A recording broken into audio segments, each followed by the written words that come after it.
Celeste because it's 3 a.m. in Canada. Thanks for exactly. I think I didn't sleep even. I'm very sorry. I put some makeup on, but I don't think it eventually solved my problems. You look great. No You worries. look perfect, don't worry. So Thank you. Celeste, Thank you so much. thank you for joining us, and we would like you to explain a bit of your story, how it started, how you are, how you feel. So if you want to go ahead, please. Sure. So my story is very particular because everything started with my mom actually. Having some symptoms, always feeling tired, very dizzy sometimes, having bone pain because of course with the winter here in Canada, we live in Montreal, we can reach minus 20 degrees during winter. So we started getting worried for her. Me too, I was feeling the same symptoms, big migraines. We both have thrombocythemia, essential thrombocythemia. And then she went to the doctor and did a couple of tests, and then she came out with the result that she had essential thrombocythemia, which I was in a big denial at first because I was like, impossible, mom, you have nothing. I did a blood test too, and my platelets are high.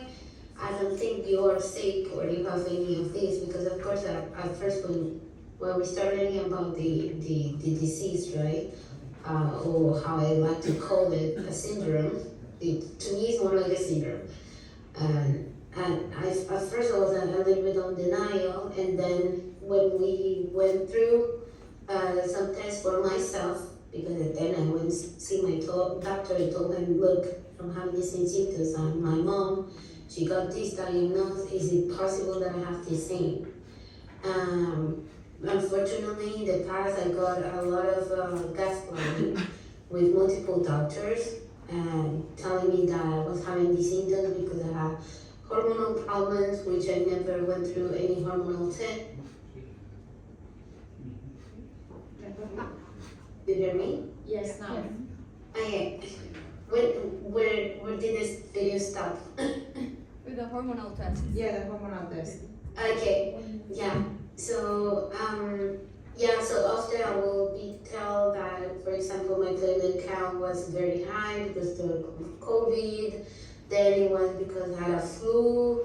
So I was always misdiagnosed until finally my mom got her diagnosed, right? So the way I deal with this disease, at first it was very hard for me, I'm not gonna lie. I was scared, very afraid of what was coming for me. However, once I accepted and I started learning more and more and get in touch with the Out Blood Club, I have to thank the Out Blood Club because we have a very nice community. I feel very comfortable. Now I'm actually talking about my disease openly. At first, I wasn't comfortable at all. And having my mom, with my mom having the same as me, we also help each other a lot. So we're partners in this. And sometimes I tell my mom that it had to be me because we are 3 siblings. My siblings went through tests, and so far they haven't found anything on them. Okay, but I always tell my mom it had to be me because I'm the best person to deal with my mom. So I don't know what else to say. I think sometimes if you are, it's a shock, right, at first to go through this. And I think the best we can do is to have each other's back in this community. And second, I will advise if you feel that maybe it's a shock for yourself, maybe getting some therapy. I did therapy myself at first. And now I'm just journaling, participating in others' activities, and learning a lot from doctors. Thank God for doctors. Because without you guys, we will be lost. So that will be my experience so far. I don't know if you guys have any questions. Thank you very much, Celeste. I appreciate your how you say this? Your speech. Testimony. Yeah, testimony. Thank you. And it's what you said. The meaning of that you are here with all the other guys is because we want to make a big community, to give you voice, to give you a place where you can explain how you feel, and of course to make like a family, because it's what you said. As much as we talk about this, better you're gonna feel. And yeah, you're not alone. That's the big thing I want to say. So thank you very much. So we're gonna continue. Judith, it's your time. Hi, it's working. Hi, my name is Judith. I have primary myelofibrosis. Today I'm 24 years old, and I was diagnosed back in 2020 during COVID, and I was 18 years old. And because of the restrictions and all that, I had to deal with it alone. Like my mother couldn't continue to the hospital, to doing the biopsy, so it was a bit scary. And then I have been 3 years like only seeing without any treatment. But then in 2023, I've always had like punch on the spleen, splenomegaly. So in 2023, my platelets went up to 1.5 million, and I started with Idrea and Pegasus. Didn't work for me, and then only Pegasus. It was horrible because of depression and anxiety. I always had mental health problems, and I didn't thought it would be that hard to take Pegasus, but it destroyed me. And now I'm with my psychiatrist and also doing the well-being project. And right now I'm very good emotionally, and I'm in control, and I have been 1 year with Ruxo. But it's that since 2023, I have been every 2 weeks to the hospital to do blood tests, and trying. So it's been hard because going as a young patient to the hospital and seeing all the people doing the chemo and like fighting more than us because we look normal and as we don't have anything, we don't have anything. But it's like now I'm taking like a lot of medicines. I'm trying to reduce all of my psychiatry and all that. It's working. It's working. And that's all. I don't know what else to say, but that's a summary of my story. I think it's perfect today.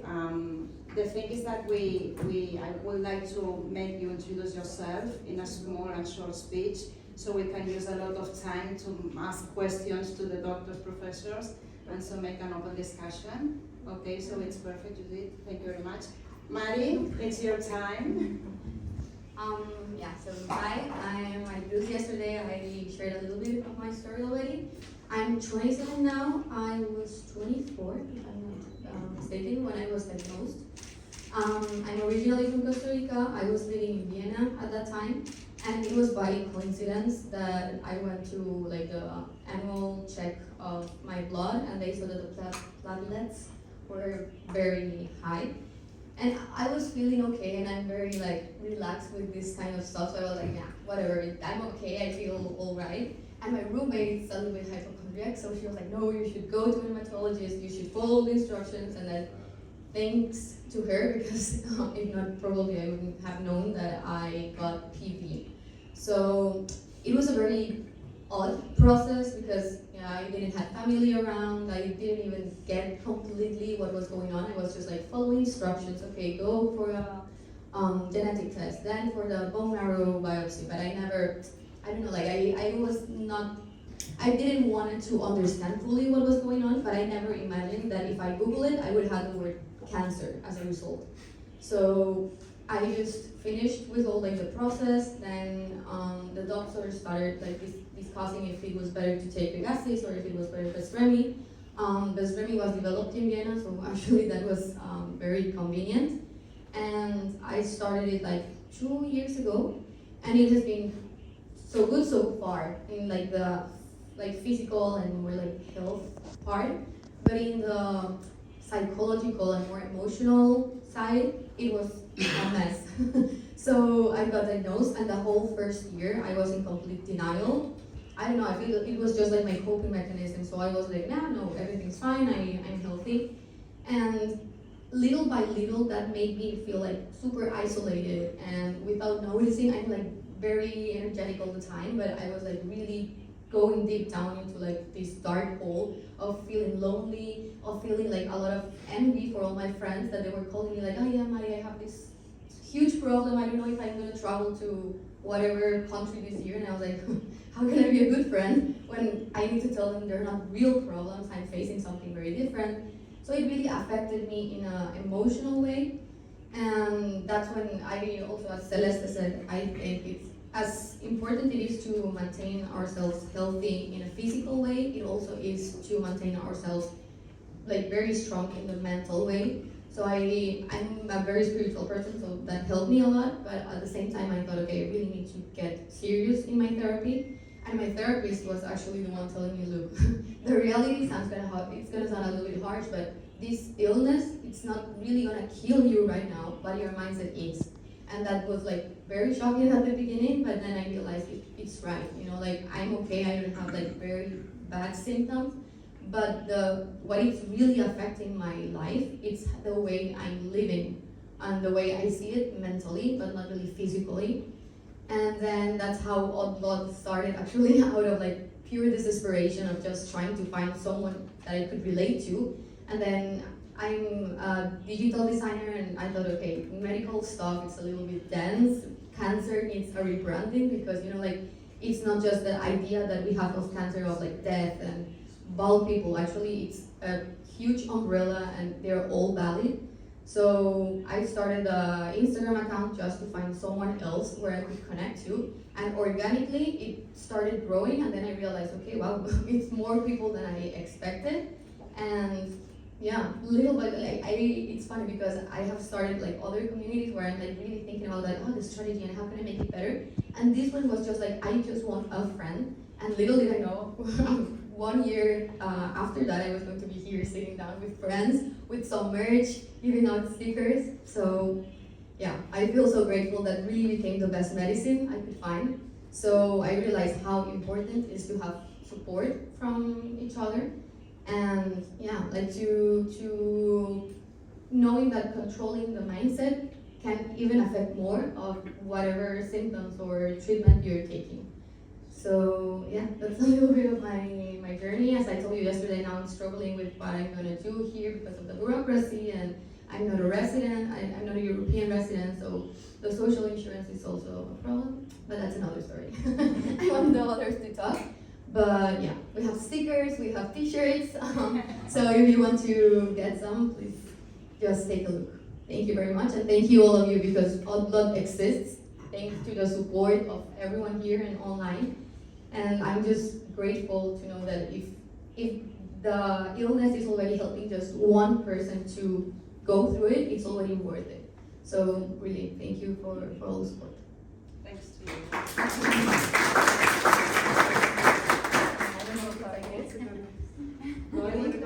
You want to try? I can read. Daniela?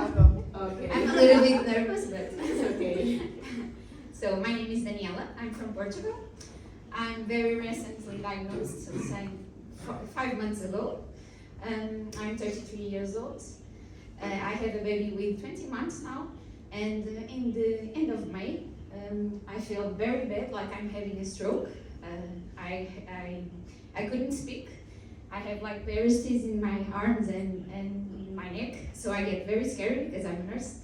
I was working on the hospital in that day, so I was immediately assisted by my colleagues. I do all the tests, all the image tests, everything is okay. And in my blood tests, we found more than 4 million of platelets. Yeah, it was a lot. So 1 year before I had my baby, and everything was okay with my blood tests.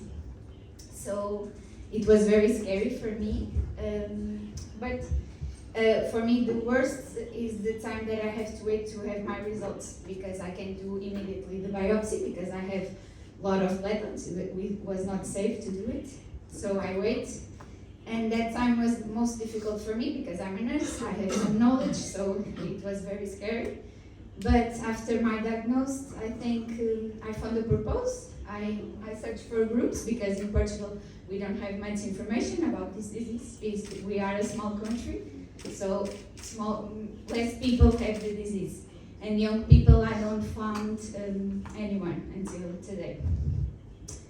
So, I think the purpose that I found was to help other people because I found the group, the MPN Spain, and then I get in connect with Our Blood Club. That helped me a lot because I saw how the people with my age, with the experience, they can share their story, and that tranquilized me a lot because I was very scary with my diagnosis. I have ET triple negative.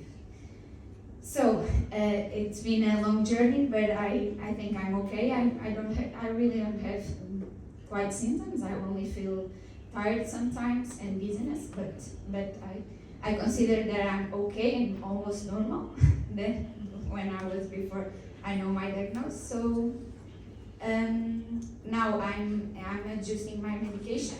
I still on Hydrea because I have high levels of platelets, and with Pegasus for about 4 months, and I'm feeling very well. Yeah, and that's it. Sorry, I'm very nervous.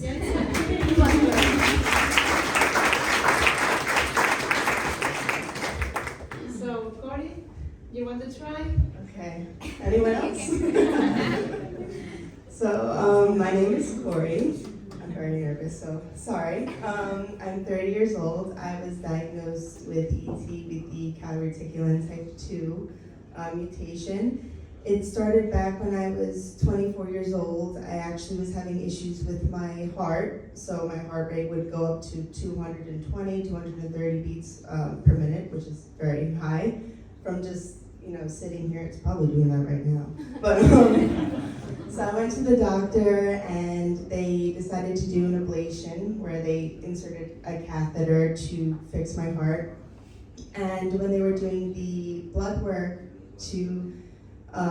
before the surgery, they found that my platelets were borderline. So they said, everything's okay. A month after the surgery, I had the follow-up blood work and the platelets were a little bit high. So they're like, oh, maybe it's from the surgery. And then it kept going and kept going. So I went to see a hematologist and they did the ultrasound first and rule out everything else it could be. And finally I had the bone marrow biopsy and I was diagnosed with ET. That was when I was 26. So I was taking aspirin for 2.5, 3 years. And I see another specialist, MPN specialist in the city. And they said, your platelets, they'll stop. There's a point where they'll keep going, and then it was 1.5 million, 2 million, 2.5 million, and almost 3 million. So my spleen was large, my liver was large, but I was still going to school, working full time. I work 2 jobs now. Everything was still fine. But for me, I didn't like the idea that everything was uncontrolled in my body. So I actually looked at all the clinical trials, they printed out everything, and I went to the doctor and I said, I want to start treatment. And I was like, let's do the Pegasus. Let's, whatever we can do to start treating it, that's how I prefer to be. So I've been on Pegasus now since June, and my platelets have come down to 1.8 million. And still going. Symptomatic-wise, I feel okay. I was never really vocal about any of this, especially, what everyone else has said. From the outside, everyone looks normal, and it's hard to explain a disorder that's not easily presentable. So I had so much support from my fiance and my family, my friends, but once I had to begin treatment, I think that's when it was actually pretty scary because I didn't know how I was going to respond. So I found the Odd Blood Club, which found the foundation and has caused me to be more vocal. I mean, this is the most vocal I think I've ever been in my life. And on that note, so that's where I am today, and I'm grateful really for this opportunity and for meeting everyone. And I'm going to give the microphone to someone else.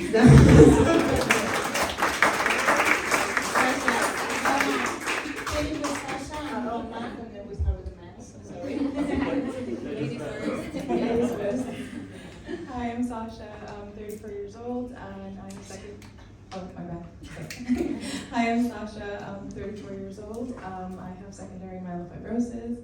I actually presented symptoms when I was 15, and I got gaslit so much by so many doctors. I was told things like, it could be anxiety. We had just moved to Spain. I'm based here in Barcelona. And so then a doctor literally told me, you probably left your boyfriend in the States and now you're just sad. Because I was feeling extremely tired all the time. I was dizzy all the time. I started like bleeding from my gums and everything. So until a doctor came, and I was almost 18, and she just did a blood test and my platelets were 1.5 million. And that's when I was sent to a hematologist. I first started with aspirin before the bone marrow biopsy and everything, and I just started hemorrhaging everywhere. And then they saw that I had acquired the von Willebrand, sorry if I'm saying that terribly, von Willebrand syndrome. So they had to stop that. Then I started on Hydrea. They told me as well like it was essential thrombocythemia. I became resistant to Hydrea after 5 years, I believe. Then I got Shagit, I think it was the other one. I went through another one that I haven't heard much of. It's called Indron A. At least that's what I remember they gave me, which was terrible side effects. Then I was on Pegasus, but I kept feeling worse and worse. And all of this was in 2010, by the way. I don't know if I said it already. So I started feeling worse and worse. And they saw that I actually have a rare autoinflammatory disease that 1,000 people in the world have, called TRAPS. So the Pegasus was triggering all those terrible side effects, and I was just getting flare-ups after flare-ups. So that's when I went into another bone marrow biopsy, and that's when it showed that I have myelofibrosis. So yeah, I was like 10 years denial. Like I thought if I don't talk about it, if I don't think about it, I just go to the doctors, do my treatments, it will probably just go away, which was not good. It did not help my mental health. It didn't help they were saying like, you just feel very isolated at the end. So then this year I'm like, okay, I have to speak up about it. I have to try to be somewhat of an advocate because there might be others out there. And then that's when I found the Blood Club, MPN Spain, and well, yeah, that's a little bit of my story. Oh, and I'm going to start work so soon. Not yet. Perfect, thank you so much. Hello everyone. I'm Wa'ad. I'm 33 years old from Saudi Arabia. I diagnosed with JAK2 mutation, AT, when I was 17. I have been on hydroxyurea and aspirin for almost 18 years. I started with the headaches. I was looking for answer for the headaches for 2 years until I diagnosed finally. That's it. I studied, so I diagnosed when I was 17, so I studied biology. And I had a master degree with the genetics, so I hope to work at lab research, like Dr. Lab. Yeah, I hope that's my dream now, to work at this experiment. Excuse my English. That's it. So I have been with AT for 18 years, and I actually learned more in 2 days here when I come here. Yeah, more than 18 years. So thank you so much. I really appreciate this opportunity. Thank you so much. Thank you. It's your time.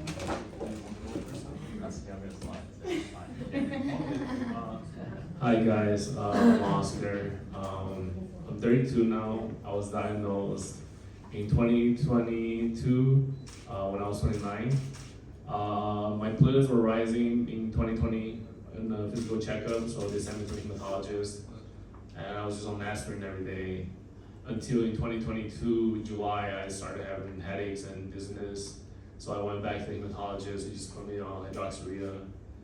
It wasn't working, but I mean, he couldn't do anything else. So I was on it, and then he just told me it was PV for some reason. I don't know. Didn't do any tests or anything. And then the headaches and dizziness were so bad I couldn't play basketball, which is basically my life, Paul's life. So I went to a dinner with friends and they were like, oh, what do you have? I just wrote, I gave them the name, the PV name, and they were like, oh, let me Google it. And then when they Googled it, it was like, oh, it's a rare blood cancer. And I was like so scared. I thought, you know, my time in this world has come to an end. And I couldn't like research or anything, but I was just thinking to myself, if my time has come to an end, then what was my life about? The questions that I asked myself was, did my existence make my parents' lives better? Did I make my friends better? Did I make my community better? Or did I make the world a better place by just existing in it? I wasn't sure. I couldn't say yes to the answers at that time when I was 29, but ever since then, I just felt like I live every day to make sure those answers are yes whenever my day has come. So yeah, that's just how I've been living every day. So ET might not take me out. Oh, by the way, I'm an ET patient. Sorry, I didn't mention that. ET might not take me out, but something else in life might. So I just want to make sure that I live to my purpose and make every day count.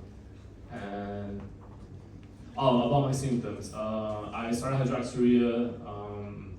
Didn't have a lot of effect. So my dad was like, let's go to China, try traditional medicine. And I went there for a year. I was on traditional herbal medicine and peg interferon alpha 2A for a year. And I think I had the worst symptoms I ever had when I was in that time period. So after that, I came back and I got started on, when I came back is like New York. So I went back to New York. I started on drug trial, that's the methotrexate I mentioned yesterday. And then it's been 6 months and I feel better, almost no symptoms, no dizziness, headaches or fatigue. And yeah, but the symptoms, even though people tell me that ET and MPNs might not kill me, I just felt like any time that I experienced those symptoms, I would transcend, my soul is going to transcend this world because it was so painful and so much suffering. And if I could get on my knees and beg a God or somebody to stop the symptoms, I would, but even the doctors at the time couldn't do anything besides just give me some painkillers or something. But yeah, I then eventually found the courage to look up my condition, my MPN, and I found Mari's All Blood Club and met Peter, Ingrid, Judith, and everybody, and it was so helpful for me. It also inspired my own journey of Instagram. I don't know if I told you guys, but I have an Instagram account. So give it this word 222. But yeah, so that's my journey, and thank you very much for being here. And I appreciate Peter, Ingrid, and everybody here. Thank you very much.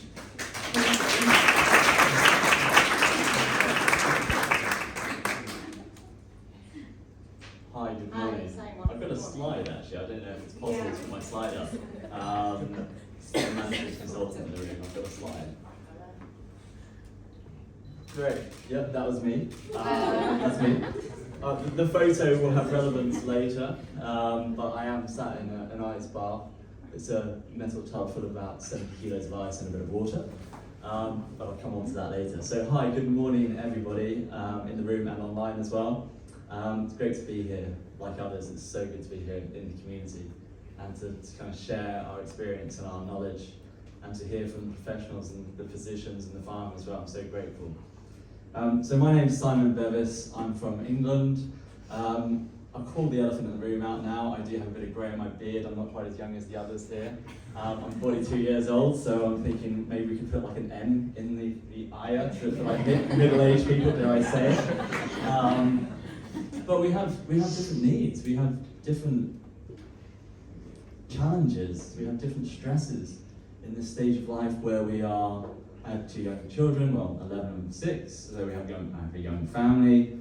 I have a high, well, I wouldn't say high-powered, but kind of quite a good job, good profession, and yeah, I've got this condition which I'm trying to live with and juggle all these different things, and it is tricky, but it's been great the last few months actually, I've got to say that. It's not all negative, there's a lot of positives to draw from that, and I'll try and touch upon that. So a bit about my condition first. So I was diagnosed with primary myelofibrosis 3 years ago. It was a chance diagnosis. I just basically went to the doctors to get a prostate check because I was 39 at the time, and my dad had been having a few prostate issues and said, oh yeah, you're nearly 40, Simon. you should go and get it checked out. And I was like, okay, yeah, I like to have a baseline. I can measure that over time, see where I'm going. And this was Monday morning, I had a blood test. And that night, I was phoned up by the hospital. I was putting the kids in the bath, and my phone started ringing. I didn't answer. It rang again. I didn't answer. Third time, I thought, that's a bit odd. I'll answer. And it was the hospital saying, we've got your blood test back. It's slightly abnormal. How's your heart? I was like, it's okay, but it's racing now. They're like, okay, well, something's happened, and like your potassium level's so high, you should be like having a heart attack on the floor. I was like, oh my god, now I'm really like racing heart. We need you to come to A&E immediately. So I was kind of putting the kids to bed at this point. My wife came upstairs and said, look, I've just got to go. Gave her this look and called a taxi, packed a bag, and I was like, what is happening? And I got into A&E, had the classic UK A&E wait for a few hours, and kind of finally gave some blood. They did another little quick test, and they're like, oh yeah, it's come back still high in magnesium, but we think it was just like a hematized sample or something, come back in a few days. I was like up on the 6 o'clock train to London the next morning, and we got home at 2 a.m, just like, that was a bit weird. Thought nothing of it, went to the GP the next day, gave some blood. Got a call that afternoon. Oh yeah, the blood samples come back from the extra tests. Yeah, it's not the potassium, it's actually your platelets. They're really high. We've referred you to oncology, no, we've referred you to hematology. They're very careful in this respect, actually. And the hematologist team called me as I was walking with my daughter just back from school. Like, yeah, we'd like to come and see you, we'd like you to come in and see you. And I was like, okay, yeah, fine, when? Tomorrow. I was like, okay. We are in oncology, but don't worry, it's hematology, it's okay. We're hematology, it's not oncology. I was like, okay, all right. I went along, kind of a bit like, oh my god, what is happening? And I get there, I saw this lovely locum consultant, sits me down and tells me my platelets are kind of really high, talks to me about this this bone marrow condition. And says, oh, let me just go and get some information. Goes out the room, comes back in, puts it down. Blood Cancer UK. I was like, just nobody mentions this. Just something for physicians. I don't know if this is a tactical thing, kind of what you're taught. Don't mention the C word. But it's a bit hard hitting. I was like, just tell me this. Don't like let me read it in the cold light of day on a brochure and then try and absorb it. So that was a bit of a shock. Initially, they thought, well, so my symptoms of presentation or my platelets were like 3.3 million. They thought I had leukemia initially.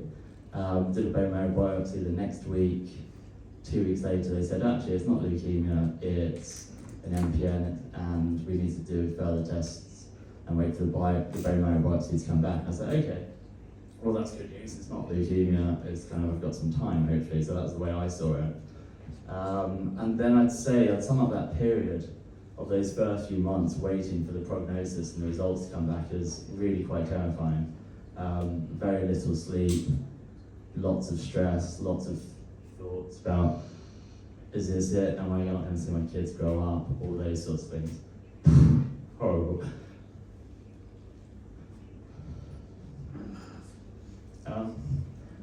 But yeah, 3 months went past, I got the prognosis, and yeah, I was diagnosed. Thanks.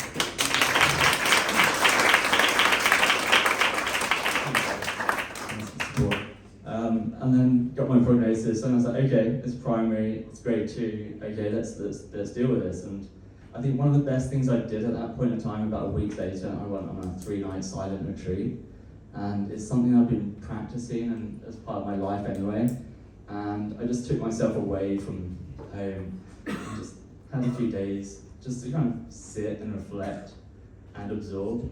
And I think for me as a patient, that really helped with I do psychotherapy as well, but this just gave me that space to absorb and just to accept as well.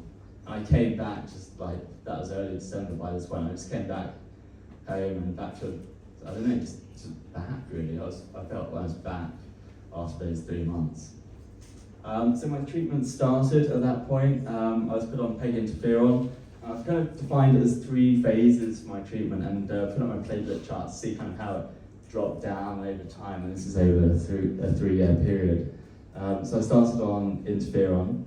and I'd describe it as a kind of a controlling phase. So it was all about trying to work out what was the right dosage. So my consultant teams thought, okay, let's start at 90, try that for 4 months, let my body adjust, see what happened. And it started kind of nibbling away and bringing it down, but not enough in their view and not fast enough. So I went up to 135 for about a month, same thing, a little bit of results, but nothing massive. And then the real kind of cliff edge was when I started on the 180 every week. And that really helped bring it right down and brought it right down to about 550 or so. And for my body, I'm kind of trying to aim for anything between 500 and 600. That's the reality. I don't think I'm going to get it down to the kind of less than that right now. So we found that happy medium, and we went into kind of a refinement. That was the refining, trying to work out what's the right level of dose and what's the right frequency. During that time, kind of I think initially, as my body got into some sort of steady state equilibrium with the medicine, I was feeling very heavy in my limbs. I'd wake up at night and I'd kind of have my limbs just like concrete, or I'd have them tingling as well. I don't know if other people have felt that.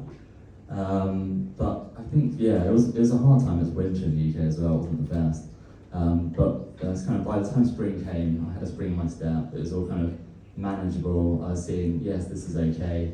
And I was like, oh, actually, maybe I could just stop the interferon. And I tried to build it out to like 2-week intervals, and we tried that for a period of time. We could kind of see them going back up again. And I'm like, okay, well, let's make it 10 days. And we've settled on 10 days now. And then I had a period of time, I felt so good that summer. I thought, oh, I'm gonna go for a new job. I was like, my current employer was awesome, and my past employer was really great. They were so lovely and caring, but I think, and I don't know if anyone else has experienced this, but they were too kind in a way, and they kind of didn't want to give me work, and they didn't want to put stress on me. And I was like, I gotta keep living. I work in strategic advisory. I want to be out with clients. I want to be kind of getting that energy, giving that energy, solving complex issues. And they were just being a bit kind and kind of just putting me to the side and not giving me projects. And I felt really, I don't know, just discriminated against in a way, I guess, in a positive, nice way. And I was like, am I just being silly? So I was like, no, I've got to make the most of every day. I need to really just do what I want to do. And I thought, okay, I'm going to move. So I moved job, and then I got really stressed. I felt vulnerable. I moved to this new company. There's a lot of systems. I was in a smaller company before. I'd been in like big hundreds of thousands companies before that, in Big Four, but then I went to a boutique and then I went back to a kind of medium 30,000 people company, and it was overwhelming, to be honest. And I felt really vulnerable having this condition, and that's not kind of me normally, but I felt I was on probation. I'd kind of maintained the medical private health cover, but at the same time I was like, can I really say what I've got? Do I want to, like, I was clear in the recruitment process to my bosses, but I was like, can I really share it openly? I don't really want to be Simon with cancer again. I want to move beyond that, but then I also need to have support and to be able to understand and empathise and kind of give me the reasonable adjustments and things like that. And I felt really kind of torn for about 6 months, and I can kind of see it as my platelets rose back up to that kind of peak. And then I kind of felt okay. It's quite interesting. About this time, I passed my probation about here, and then I kind of like eased up. I was like, oh, I can actually say who I am and what I've got and what I need, and they accept me for that. It's fine. And it's really good. And then all of a sudden, well, not all of a sudden, just they started rising. My platelets started rising mid last year, to the end of last year, and then in December, I was out for a walk with my son. He was on my shoulders. I was just having coffee, walking the dog, and suddenly my eyesight went, and it went blurry, and I could see double for about 2 minutes, and I was like, oh, that was weird.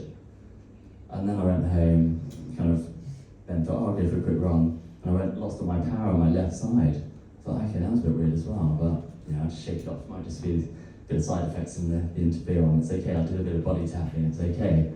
And then later I stood up and I had another kind of power down moment.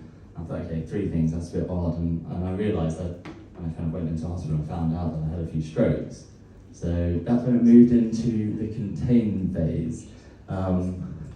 At the time, being open with you, I thought it was like the beginning of the end. I thought I'm going to be starting hydroxyurea. I'm going to lose my vitality. I see all these kind of things, these preconceptions that we have, but look at us all, we look great. We're all on these things, but you have these things built up in your mind of what it is to be on chemotherapy and what it will be like. And I had it in my mind for about a week that it was the beginning of the end. But I've reframed that now as it's just the end of the beginning. It's just the new chapter, it's the new. And I've just got to go with that, and there's going to be these phases and stages throughout. And it's about, if I'm feeling okay right now, well, that's great. Just focus on that. How am I feeling right now? Not about how I'm going to feel in a week or in a month or how I felt last month. It's just about right now. And then, so I'm still on hydroxycarbamide and clopidogrel as well to reduce the clot risk because I had a clot in my neck. And I just put at the bottom my little formula. Just came out with that yesterday, so it's nothing that I really practice so much, but it's a bit of a loose thing. But really I was just trying to think, okay, what are the key elements that I build into my daily life and my lifestyle to kind of give me that high quality of life and energy to get through this? And for me, Qigong is a massive part of my life. I was getting into it just before, but I really doubled down on it. I'm currently doing teacher training as well. I feel it's really beneficial for managing the side effects. It gets me up, it gets me moving, it gets my chi moving, and just releases things in the morning. And it's really gentle as well, so I'd highly encourage people to try it. My teacher, my guru is called Nick Loffrey. He's online, you can get free YouTube videos. He's really nice, he's lovely. Based in Canada. Running in nature is another thing, so I mentioned kind of the running, being out in nature, just being out in the world and experiencing cultures, experiencing nature just really nourishes me. Cold water dips, hence the photo. I like getting in cold water. It gives my body a massive shock in a good way. It kind of makes me really be present. You can't think about other things. It just brings you into that moment. And it makes you feel so good afterwards. So also encourage people to try it. Obviously you might be like, oh, I don't like cold water, but it's all about the breathing. If you just breathe through it, settle your body, and then just be in it and start getting through it. The glow you have afterwards is amazing. And I'm part of a kind of male community of cold water dippers in Bath in the UK, which is all about kind of bringing men together, similar age to me, 30 to kind of 50, 60, just to kind of talk about things and open up and do something together, which is really powerful. We have like sauna groups as well, fire circles, all those sorts of things, which are definitely kind of a key part of what I do in my life, my lifestyle now. And then one thing I haven't touched upon here is, like I mentioned work earlier, one thing I do is I take every other Friday off work, so I've kind of reduced my hours slightly, I'll do compressed hours. I use that every other Friday just for stuff that gives me joy. Like I'm the type of guy, like last month, just got in the car, checked surfboard, sun's out, surf's up, okay, pack a car, pack a tent, I'm camping in like October by the beach in Pearl's Earth, I'm surfing my guts out, I'm having like dinner on my own on the beach and having fires and just absolutely loving it. But I do that every other Friday. It doesn't always work, I try and fit in life as well, but I try and do something that really gives me joy and building in that time into my diary. And my wife's really supportive and she's great for that. But yeah, so I think combination of all those things gives me that energy, gives me that kind of love for life and a desire to really just get on and enjoy it. And just one last thing, that since starting the hydroxy, my energy has come back tenfold. I feel like I haven't felt in years. And yeah, all those worries I had, I've put to the side. Obviously there's the kind of progressing to something else. I don't like that thought and I want to stop at some point. But I feel great right now, so thank you all for listening. And yeah, happy to take any questions.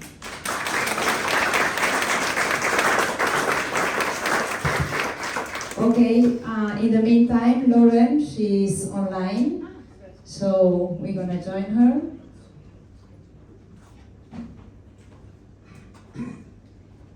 Hi. Hi, we don't see Hello. you. I've got my video on, but I don't know if you can if you can see me. Yeah, we can see and we can hear you. So welcome. Oh, great. Okay. Hi everyone. It's nice to be joining you this morning. Sorry, I'm at work today, hence the hence the background. Yeah, I just had a chance to listen to some of what David was saying then. Yeah, I mean, is it most helpful for me to just outline first of all, kind of my story with ET, explain all that? Yes, yes. Is that best? Yeah. Okay. We are waiting for your story. A few minutes, please. Yeah. Sorry. Okay. So yeah, my name's Lauren. I live in London. I've had ET for. Oops, so sorry. Trying to run like I said, slightly shonky setup here at work. I've had ET for 16 years now. I was diagnosed, because I'm sure it might be the case for lots of other people as well, that I've got more than one autoimmune condition. So I was diagnosed with type 1 diabetes when I was 24, and it was actually as a result of having regular blood tests for that, that they started to pick up on the fact that something was going a bit awry with my platelets as well. So that was how I found out when I was 29 that I had ET, and I had a bone marrow biopsy as well, which, yeah, as someone who had a needle phobia before being diagnosed as diabetic, to suddenly be launched into a whole other, very serious medical condition, and to have a biopsy and all these things, it felt like quite a lot. Since then, and I'm 45 now, since then I've been on just low dose aspirin, so I'm not on any medication as yet. But it is something that I'm actually in my most recent appointment with my haematologist last week that I'm discussing with them, because obviously type 1 diabetes raises certain risks, ET raises risks. I've also got high blood pressure because I've been going through a really stressful year this year. So with that overall picture, they are keen to at least start the conversation about going onto medication. Yeah, and it's difficult to know how ET affects me, to be honest, because I do suffer from fatigue. I never know whether that's, is that the diabetes, is that the ET?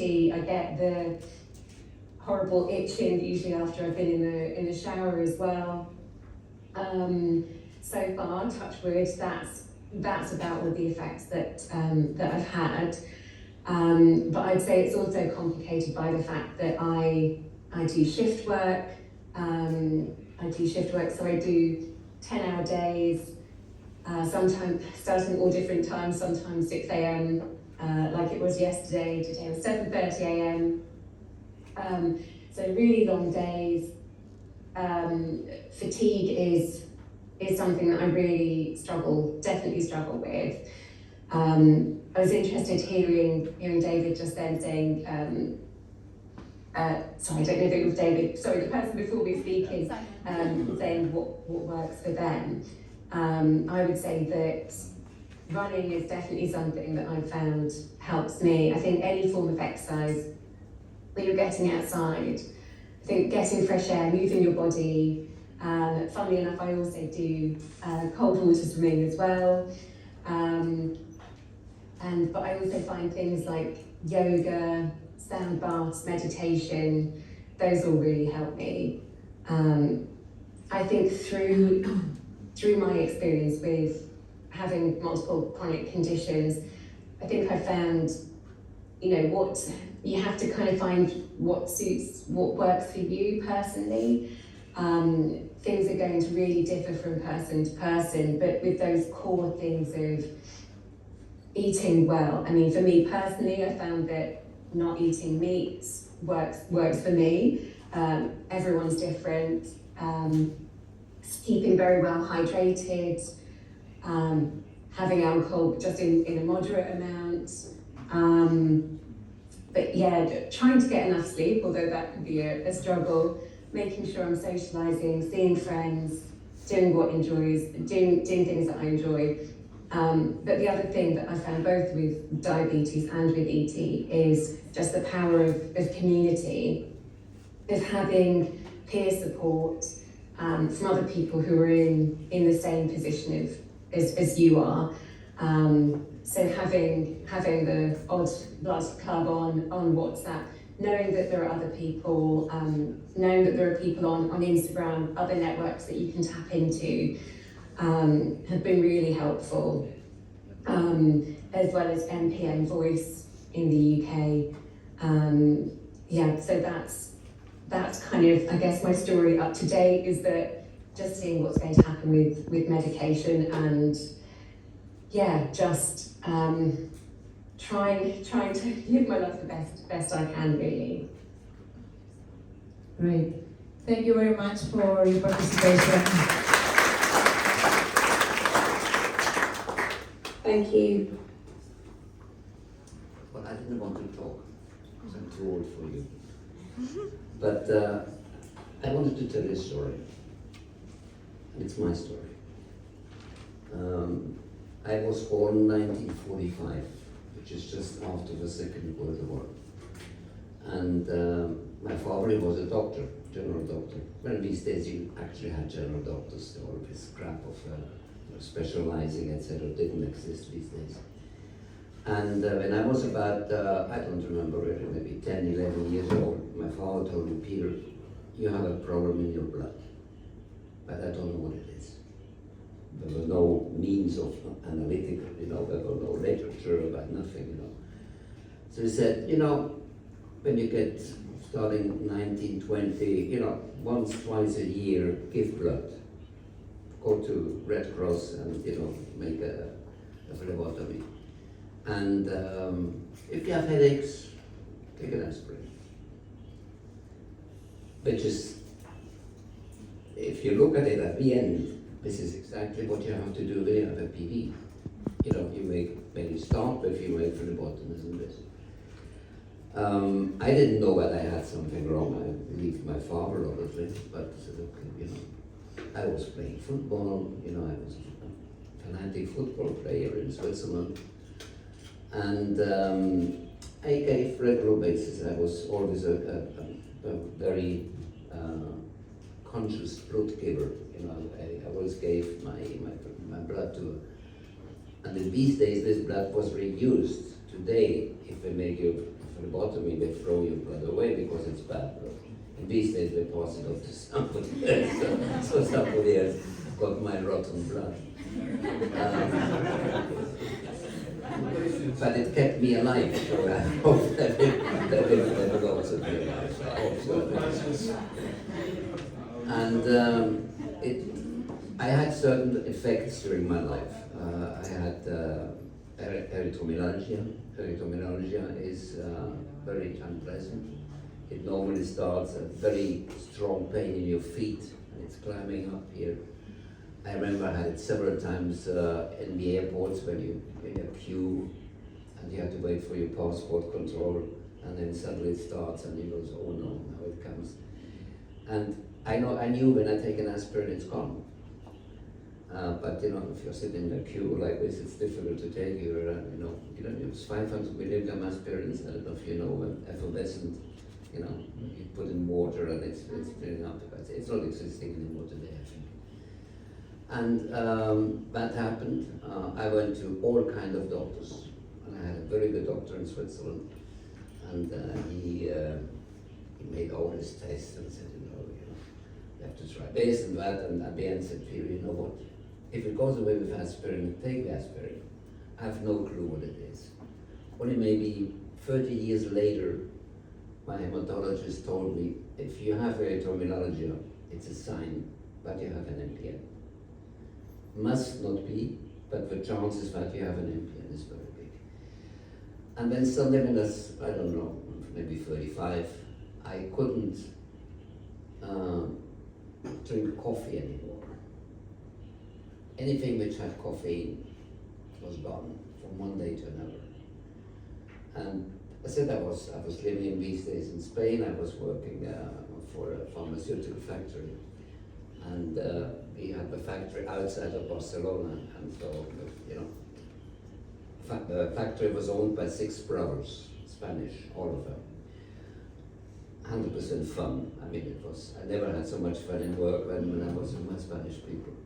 And when we went to the factory, we worked in the morning, and then we went for lunch, and it was a huge, very big restaurant there. And they gave you really old portions of food, when you asked for a rabbit, which in Spain we eat a lot of rabbits. You got half a rabbit on your plate, I mean, he was falling around the plate on the left side and the right side. And at the end, you had your black coffee, and you had a cognac, and you had a cigar. Which was, for me, when I said, not even 30 years old, this was a beautiful life, what those kind of was for. And I had to stop, because a little bit of coffee on my lips and I felt bad. If I drink a coffee, half an hour, everything comes up again. Which is probably because of the liver. And nobody knows today, but it's since when I've simply no Coke, no coffee, nothing like that. So that was a sign that's coming on then. And I only found out but I have MPN on, as usual, as most of us, when I was, I don't remember, 45 or something like that. I went to my physician in Barcelona. I said, listen, I have not been very nice to my body in my first 40 years. Why don't you make a checkup? See, how much damage did I make, And as you know, but he called me. He says, Peter, come. And that always sounds bad. It's never good if you have to go to the doctor. And he said, well, your platelets are too high, I have to send you to a hematologist. But in the meantime, no pinching, absolutely nothing, Don't let anybody, give you an injection or whatever it is, until we have results. And then, they found out that I had a PV. There are more small details, but that's not so important now. These were all just different times, bone marrow extraction was extremely difficult to make. And I had the bad luck that I went to a place and they had only one set of sterile documents, and it fell down. So it wasn't sterile anymore. So I had to wait for a new one, and the doctor, he was in a rush and he couldn't close, the cut which they made. I ended up in a hospital, to make a stitching together. But it was simply different, we didn't have all the support what we have now. MPN was a black hole, nobody knew what it is, JAK2 wasn't known, because I'm talking for 1980 or something like that, it was known in 2005. What I want to say is, I took it as, it's like a shadow to me. The shadow is here. He won't get rid. I can't do anything. He'll always be here, but he doesn't hurt me. So, we got friends somehow, we understand each other, and we try to live together. If you have an MPN, it's bad. I mean, for me, these days, it was a blood disorder. It was not a cancer. It was a cancer only after we ought to. That's when you get more money for your medicines, if you have a cancer medicine. And what I want to say is, be optimistic, because you will survive. I have it now all my life, and I'm still, thinking a lot about MPN. Unfortunately, I'm seeing a lot of very bad cases of MPN, but somehow you have to understand that it's somebody else, not you. You have to make a division, especially when you're all somehow coming under a group, and you've been working, and you will have contacts with other MPN people. Try to separate. One thing is what is you, and one thing is what happens to other people. It's totally different.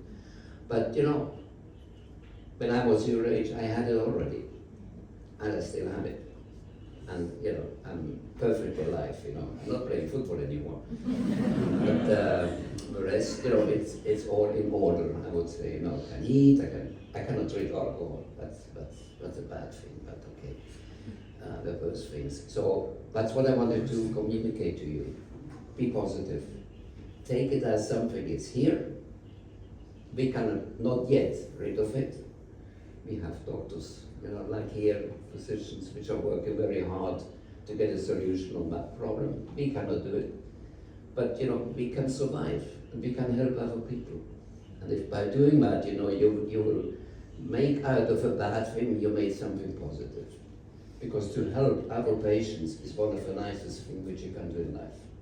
If you the days when I talk to a patient who is totally in a big hole and he cannot get out, you talk to him an hour, 1.5 hours, and you get him out of that. That's the biggest satisfaction which you can have. So everything in life which happens to you has a positive side, always. Just you have to find it, look for it, and concentrate on the positive side. Yeah. I just wanted to thank you that you came. It's great, and we will talk. Yeah. Thank you.